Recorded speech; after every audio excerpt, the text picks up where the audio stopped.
Please welcome Microsoft Security, Vasu Jakor.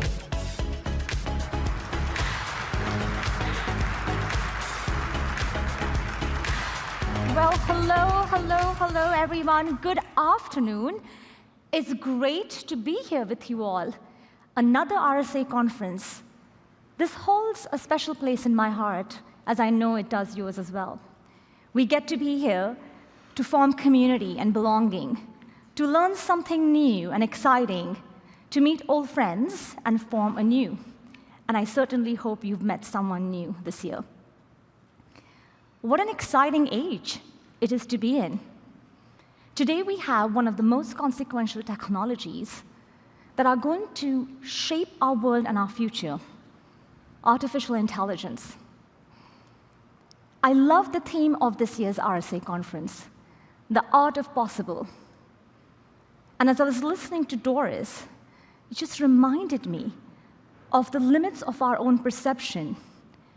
And as we embrace this art of possible, as we embrace AI, what are the limits that it's going to take us to? Limitless possibilities. 2 years back, when I was here with you, I talked about AI for security. And at that time, what our hypothesis was. This is the slide we showed about how we believed innovation was going to take shape, leveraging generative AI for security. Last year, we came back, and that timeline had shrunk. What I thought was going to take us 3 years took us a year. And that pace of innovation is rapidly accelerating. And not surprisingly, when ChatGPT was launched, in less than 2 months, or 2 months about, 100 million users were using that technology, me included. And if we look at the curve of innovation, and if we look at other technologies which have had a meaningful impact on our lives, mobile phones, the internet, you can see the numbers here. It took us 16 years for mobile phones to have 100 million users. Just gives you an idea of the scale and the magnitude, the pace and rate of adoption and innovation. And today, fast forward, just 18 months later, more than 1 billion people around the world are using large language models in some way. That is incredible. Absolutely incredible. So what does that mean for us? These are great numbers. What is the promise of AI? AI is going to have a profound impact in all dimensions of our life. In healthcare, when someone's diagnosed with cancer, it changes their life in a split second. But what if we could imagine if we could diagnose that faster and with accuracy and could find a cure? Imagine if we could use AI to reach the thousands and millions and billions of people around the world in rural corners, in education. Imagine if you had a personalized tutor who could teach your kids patiently. I have kids, so I know that's a real feat to accomplish.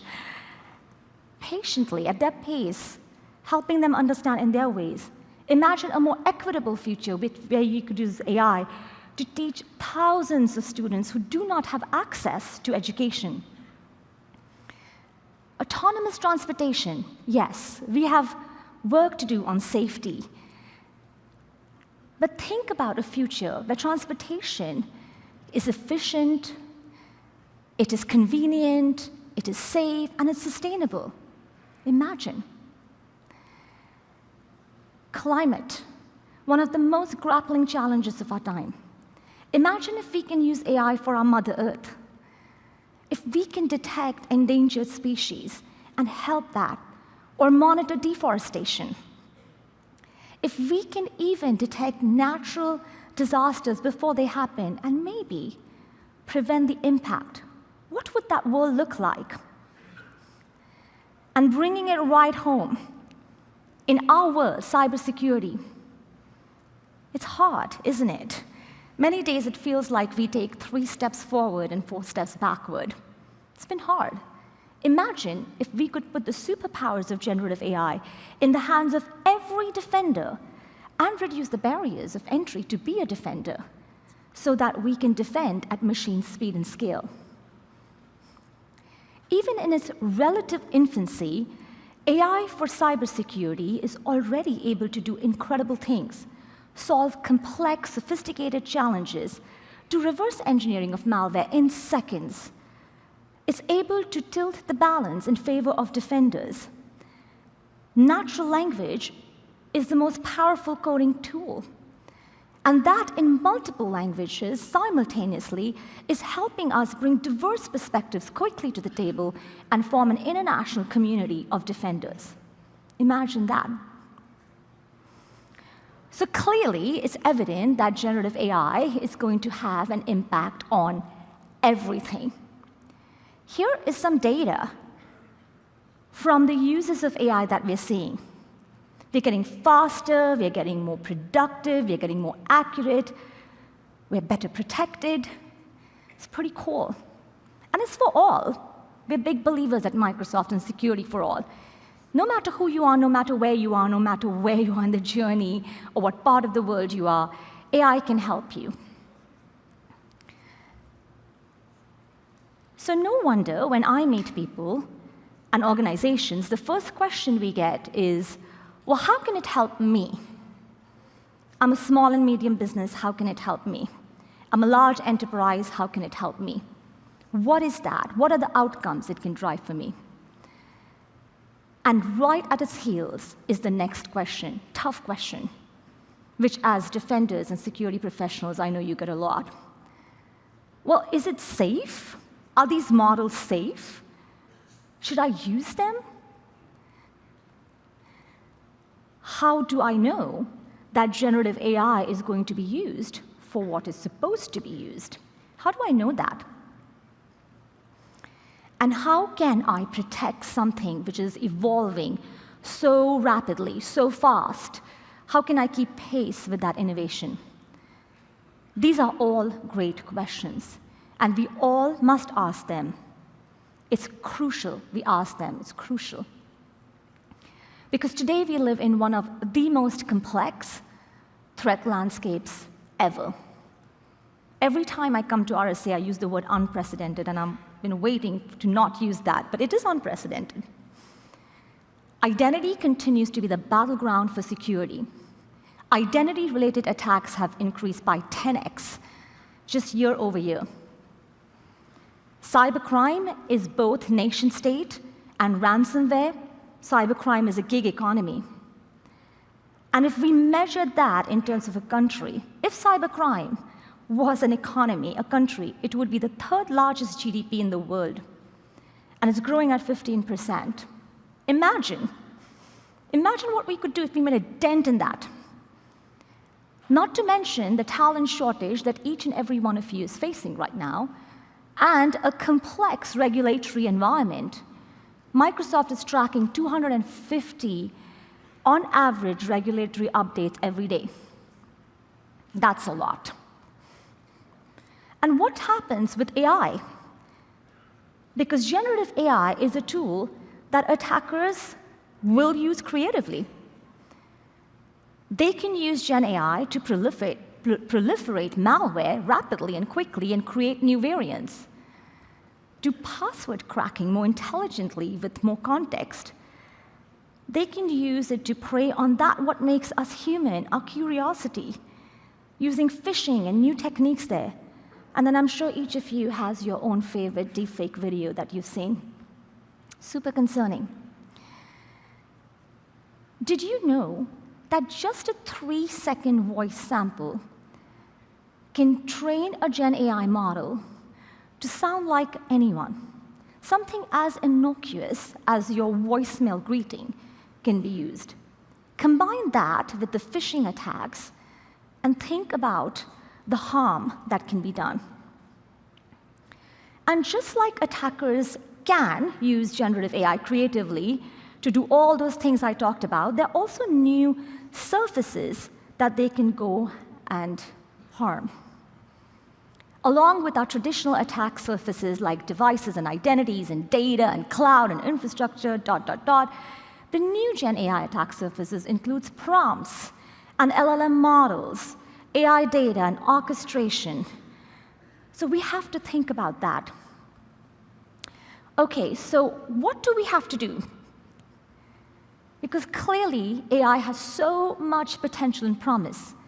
We, as defenders, have the responsibility to protect it, and we need to protect it comprehensively, with security at the center, but also thinking of privacy, thinking of fairness, thinking of inclusion, thinking of quality, reliability, all of those things. That's what is needed. I absolutely believe AI will elevate the human potential. I'm seeing it every single day. Reminds me of that beautiful poetry that Doris was saying. What is beyond our perception? It's going to help us understand that. Gosh, beautiful. But it has to start with security. It has to. You, defenders, are the heart of trust, the heart of an organization's trust in AI. It's a really important responsibility. You're the ones who provide a safe and secure space for exploration. You're the ones who make it possible so someone can lose themselves in inspiration. You're the foundation. And I love this. You're the yes. So I hope you know that, because at RSA, we come and we do a lot of things and we are immersed in technology. But sometimes it's good to take a moment and pause and think about how much you do and how important you are for this world. You are the yes for AI. So as we embark on this magical AI journey, we cannot do this transformation without security transformation. So how do we do that? There's clearly a lot of literature, a lot of research out there. Based on our learnings at Microsoft, we've come up with a simple framework.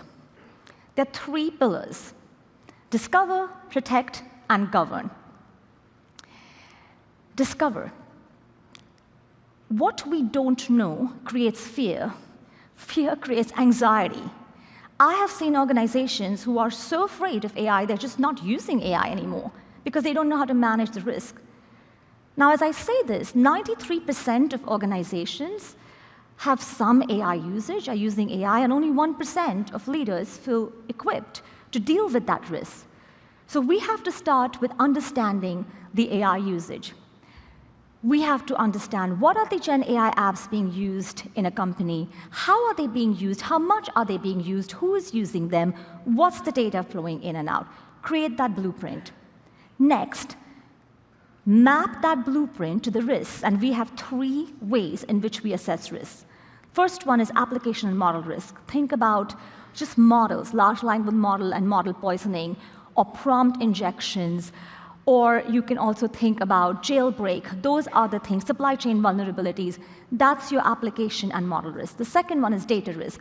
Data loss, insider risk, unintended use of data, that's data risk. And then the third one is governance risk, because there's a lot of regulations coming up.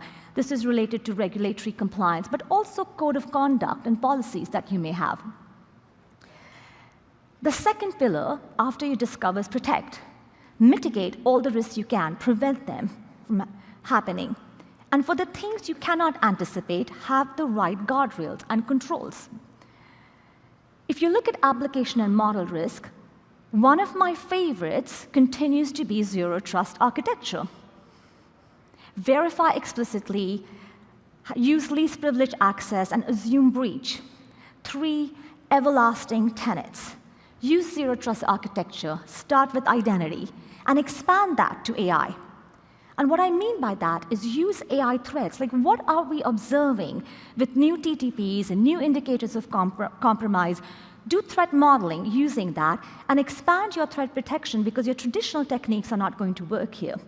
So expand your threat protection, your XDR technologies, to really be inclusive of these AI risks.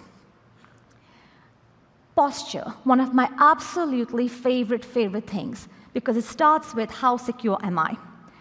Make sure you understand your posture and you're managing those postures. There's so many great tools, but there's cloud security posture, extended security posture.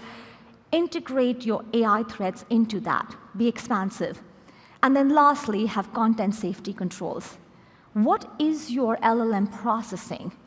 And what are the outputs? Have the right filters so harmful content, malicious content is not served up. Data risk. Really, really concerning. What is the data that is being used? Where is this data? How do I understand that? Data is the fuel of AI. That's what it uses. So you have to make sure that you understand your data, you know where the data is, and have the right labeling. Cannot stress this enough. Labeling and classification is going to be critical. Sensitive data needs to be protected. And this data is being generated so fast that one of our biggest takeaways from our own learnings is auto-classification. Use auto-classification. You want this at the speed at which the data is being created and used. Risk-based access controls, both user risk as well as data risk. Combine them to understand who should have access, how much access, what access, and integrate that into your threat protection, into your zero trust architecture. And then lastly, make sure that you are looking at data loss prevention policies holistically. These are some of the things we are doing at Microsoft.